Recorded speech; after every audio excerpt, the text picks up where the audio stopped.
presenta Motorola con su Motorola Edge 40 Neo. Hello, Moto.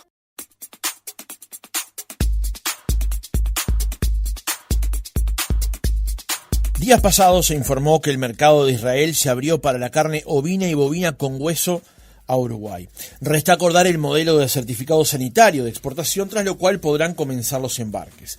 Las autoridades nacionales y referentes privados del sector lo destacan como un logro, resultado del trabajo conjunto del Ministerio de Ganadería, Agricultura y Pesca, el Ministerio de Relaciones Exteriores, el Instituto Nacional de Carnes y las gestiones de la Embajada de Uruguay en Israel.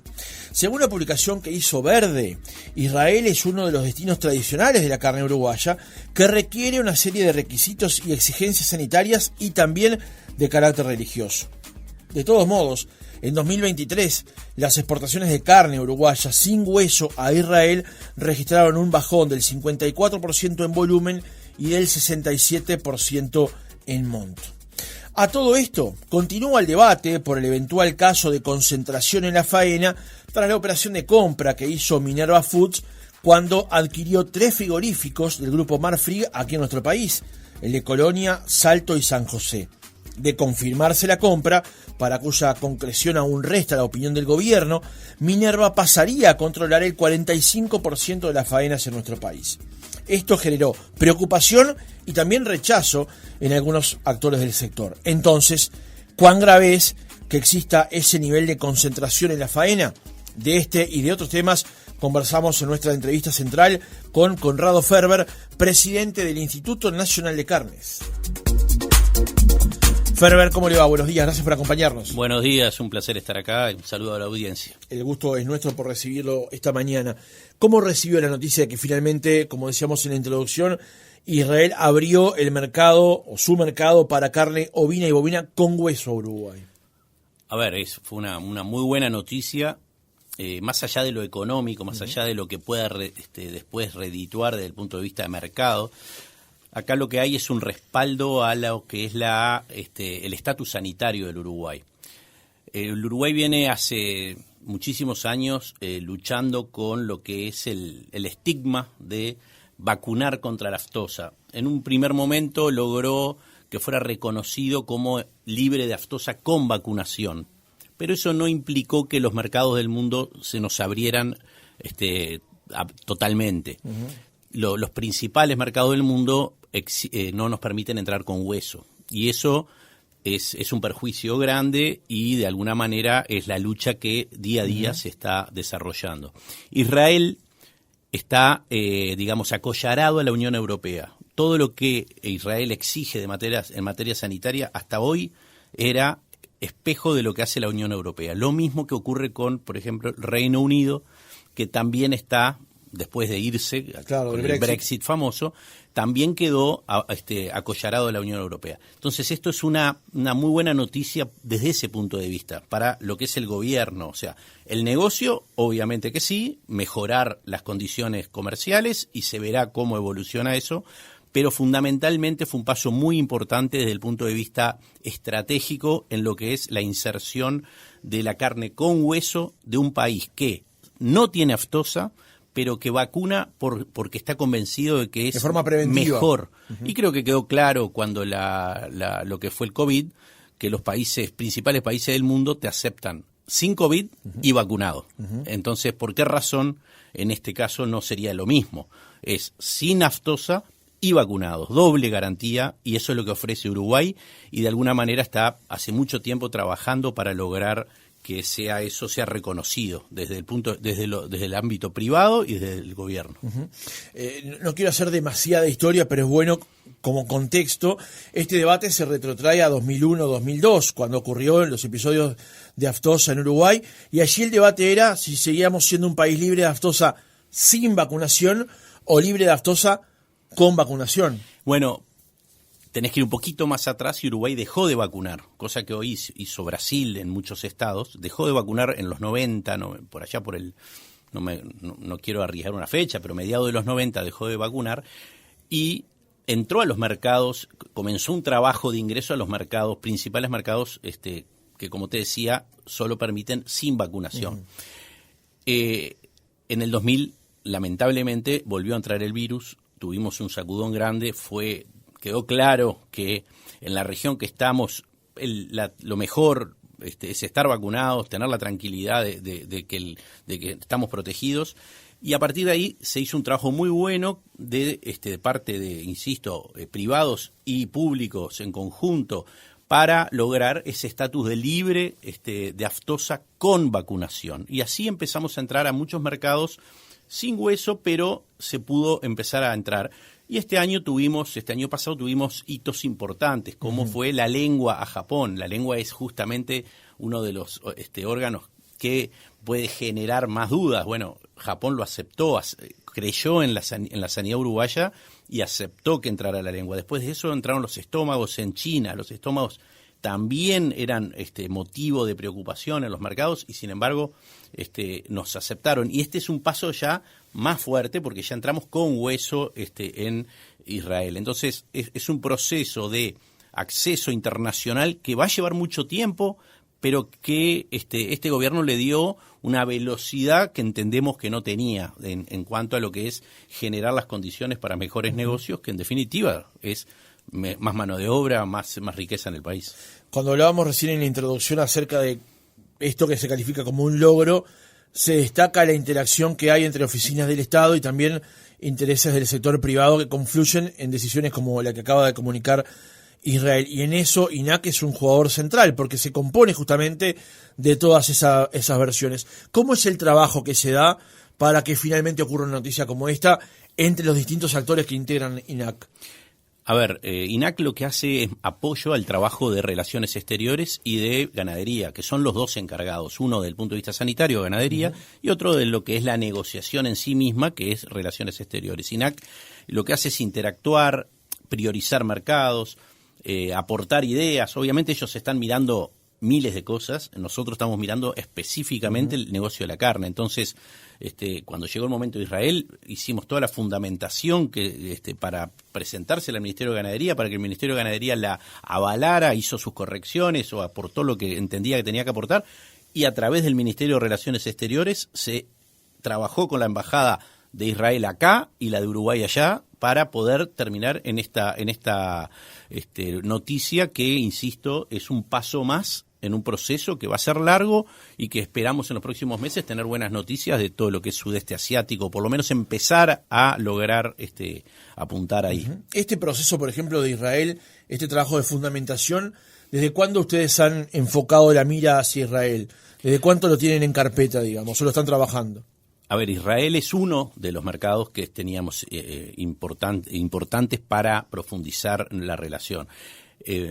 INAC en este periodo generó una gerencia de acceso a mercados, o sea, le dio tanta importancia al acceso a mercados como que generó una gerencia específica para trabajar directamente en el tema. A partir de que tenemos la gerencia, obviamente tiene priorizado los mercados y sabemos en cada mercado lo que tenemos o entendemos que hay que hacer. Por ejemplo, en Brasil estamos profundizando muchísimo con lo que es el ovino. No hay razón para que no le demos la importancia que tiene un mercado de 200 millones de personas que hoy comen medio kilo de ovino por año, por persona, y que con un poquito de trabajo de marketing, con un poco de trabajo prolijo, profesional, que hoy estamos encarando a nivel de San Pablo como epicentro de lo que entendemos va a ser el desembarco de un producto que ya está en Brasil, que tiene prestigio, pero que obviamente no ha tenido un trabajo fuerte y digamos orgánico de promoción.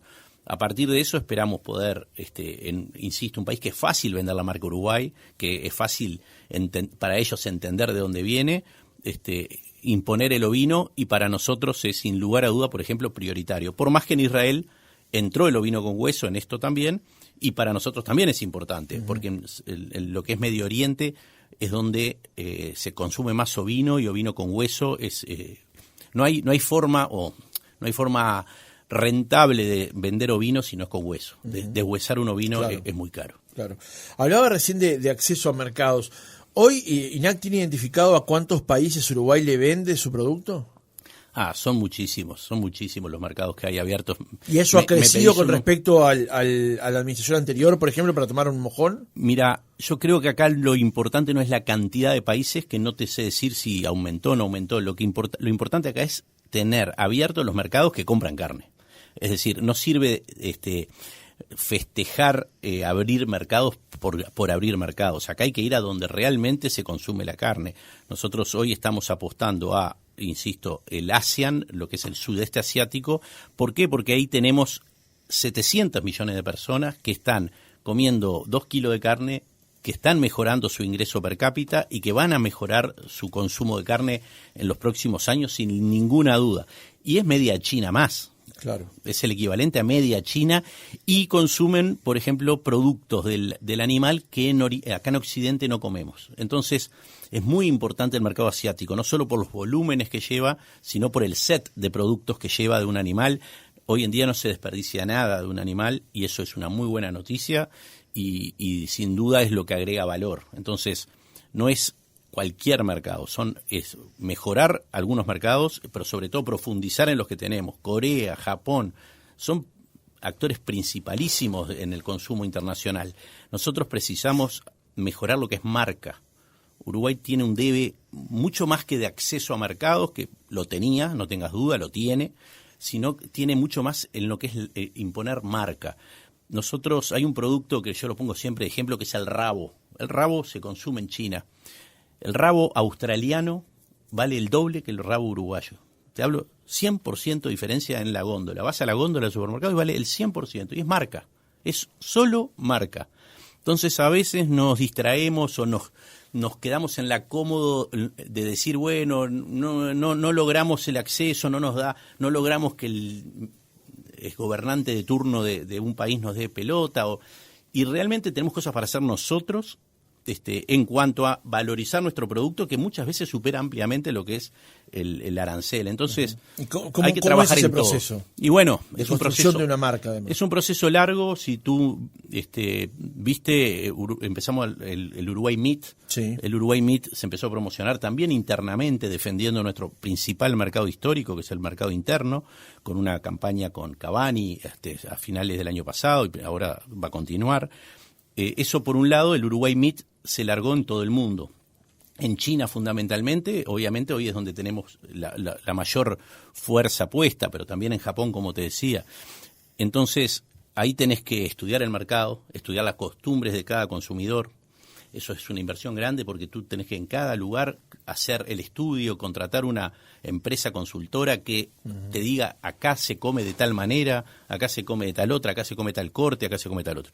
Cuando tenés eso, empezás a trabajar en la marca en cuanto a lo que es publicidad, lo que son, y lamentablemente es un trabajo arduo. Hay un dicho chino que dice: el mejor momento para plantar un árbol fue hace 20 años, el segundo mejor momento es hoy. Bueno, tenemos que empezar hoy a hacer marca en la carne uruguaya, no solo decir que es buena, sino que imponer la marca uruguaya, y que de la misma manera que tú vas a Europa y hablas de un bife argentino y todos saben de qué estás hablando, bueno, que cuando vayas al mundo la carne uruguaya tenga un nombre y se pague como se paga la carne australiana, como se paga la carne de Estados Unidos en todo lo que es Asia, o la Argentina en Europa. Ferber, cuando mucha gente lo escucha hablar a usted acerca de el acceso a mercados, la venta de productos, la construcción de una marca, también señala qué pasa con el mercado interno. Usted hablaba recién de la importancia que tiene para el sector el mercado interno, y mucha gente se queja y señala que es caro comprar carne uruguaya. No solamente la famosa carne de vaca, sino también el resto de las carnes. De hecho, a final de año hubo un contencioso entre productores y vendedores con respecto al tema, por ejemplo, del pollo. ¿Cómo evalúa usted el tema del mercado interno? ¿Y qué le responde a la gente que dice es caro comprar carne en Uruguay?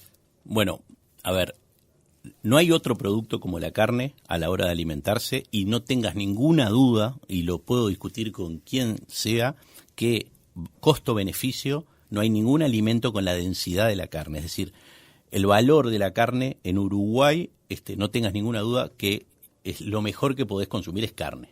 Y por algo consumimos lo que consumimos de carne.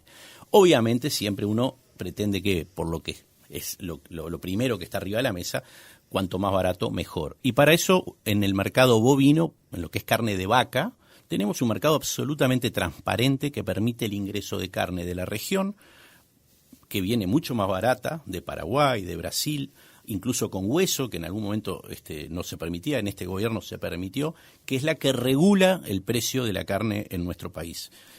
Por lo menos, lo que podés estar bien tranquilo, que el precio que se paga en Uruguay por la carne es el más conveniente, y estamos en la región productora de carne del mundo. Entonces, no tengamos duda que el producto, que entiendo que a la hora de ir a la carnicería a uno le duele porque siempre hay que sacar un lote de pesos, pero todos sabemos también que es el mejor producto que podemos poner arriba de la mesa y darle a nuestros hijos.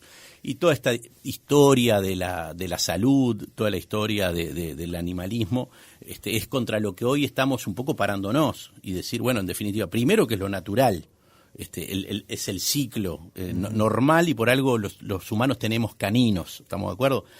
El Uruguay trabaja de manera absolutamente transparente, pero además cuidando el bienestar animal. Uruguay no puede cometer ningún error porque es un actor muy chico a nivel internacional y lo que tiene es prestigio. Entonces, cuidamos el bienestar animal, cuidamos todos los procesos, cuidamos lo que es la inocuidad. Uruguay realmente es de los mejores de la clase, no tengan ninguna duda, y la carne uruguaya es de las mejores. Cuando mirás el mercado interno y pensás en el pollo, bueno, ahí tenemos un problema que estamos tratando de solucionar, que se dio un paso grande en un momento y hubo que dar un paso atrás porque los polleros uruguayos, los productores uruguayos pidieron un tiempo más para adaptarse a esa apertura de mercados, pero hoy el mercado está cerrado. El mercado permite muy poquitas importaciones y eso es lo que no permite nivelar los precios. ¿Estamos de acuerdo? Porque un poquito de importación lo único que hace es permitirle a ese importador facturar más, porque no tiene competencia y al no tener competencia se pone al precio interno. ¿Estamos de acuerdo?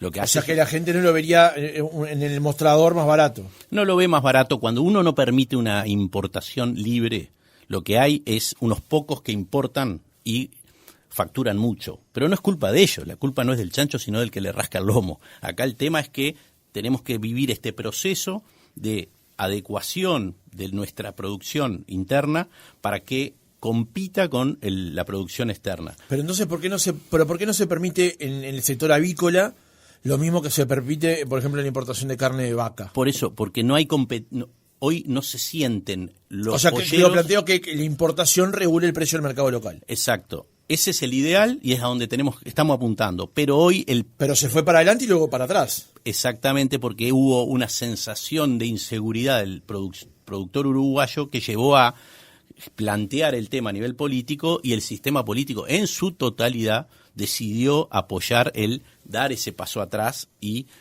cerrar nuevamente o regular nuevamente lo que es la carne de pollo. Nosotros entendemos que es un proceso irreversible si quiere desarrollarse ese mercado, porque esto está cerrado desde el 2011. Entonces, desde el 2011 uno dice, bueno, tuvieron más de 10 años para adaptarse a ese mercado.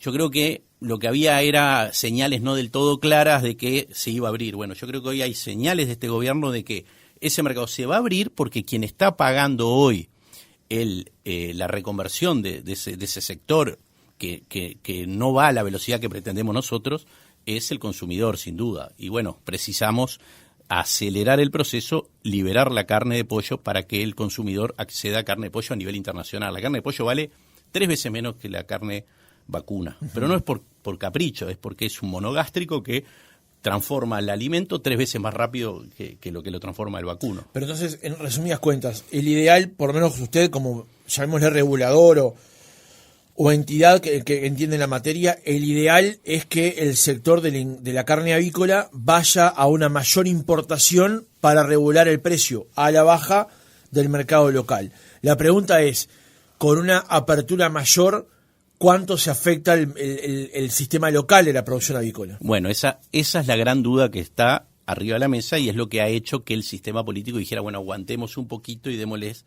un poco más de tiempo. No queremos dejar una cantidad de gente sin trabajo porque no puede competir con el sistema productivo brasilero. Ahora, eso yo creo que tiene un tiempo, lleva pero en el corto plazo debiéramos encarar nuevamente liberar eso. No es una decisión de INAC. INAC lo que hace es asesorar al Poder Ejecutivo, se le presenta números concretos y objetivos.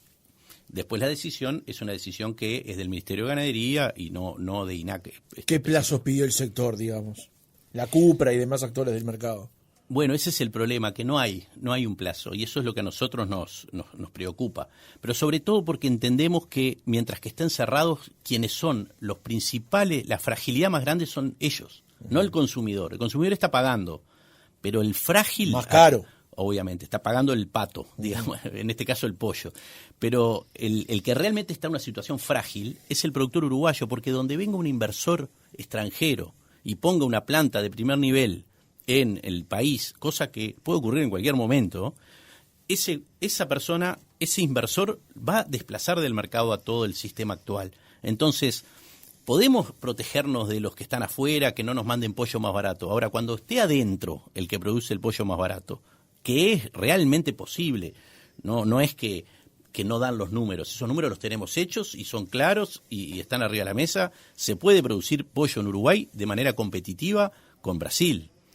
Ahora, el problema es que hay que encarar el trabajo, obviamente, a los valores que se vende hoy en el mercado interno, que es el doble del mercado internacional. Tener ese mercado cerrado es un beneficio grande.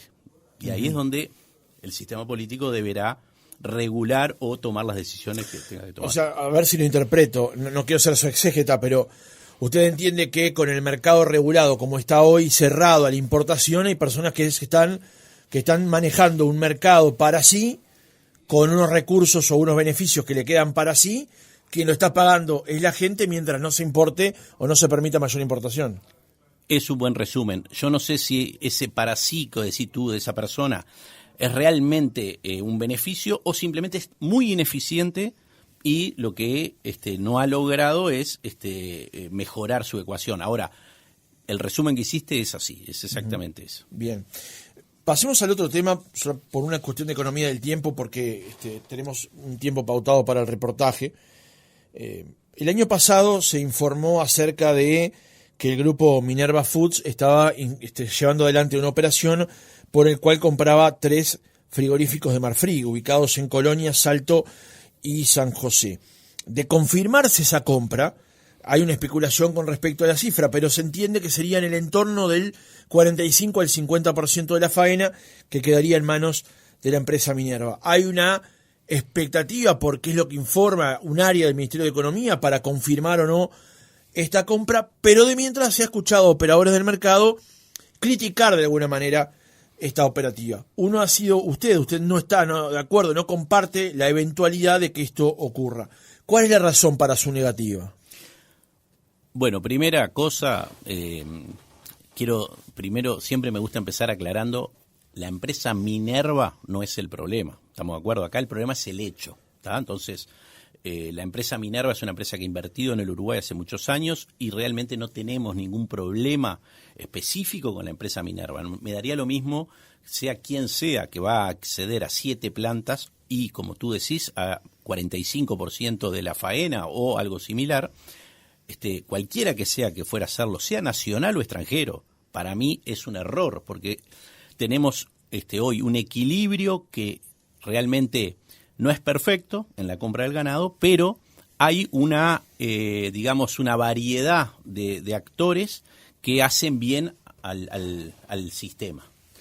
Cuando uno tiene una empresa tan grande y una concentración de este estilo, lo que tiene es, obviamente, es como meter un elefante en un bazar. Por manso que sea el elefante, va a romper cosas. ¿Estamos de acuerdo? Entonces, vamos a un ejemplo. La empresa decide que por razones lógicas y valederas va a cerrar por un par de meses la operativa en Uruguay porque los números no le dan. ¿Qué hacemos? ¿Cómo manejamos nosotros esto? Además, en el sistema uruguayo se vende de palabra y se da un crédito de 45 días. El productor, cada vez que entrega un frigorífico, está dando un crédito de 45 días. Ahora, una empresa con 7 plantas accede a casi la mitad de la faena. En 45 días tiene 100, 150, 200 millones de dólares que son de los productores, que si llega a tener un problema en algún otro mercado y genera un problema grave de caja, ¿cómo la arreglamos acá? Entonces, la situación actual no amerita innovar en este sentido. Y tenemos una ley y tenemos una oficina, como bien decías tú, la Coprodec, que justamente se preocupa por la concentración.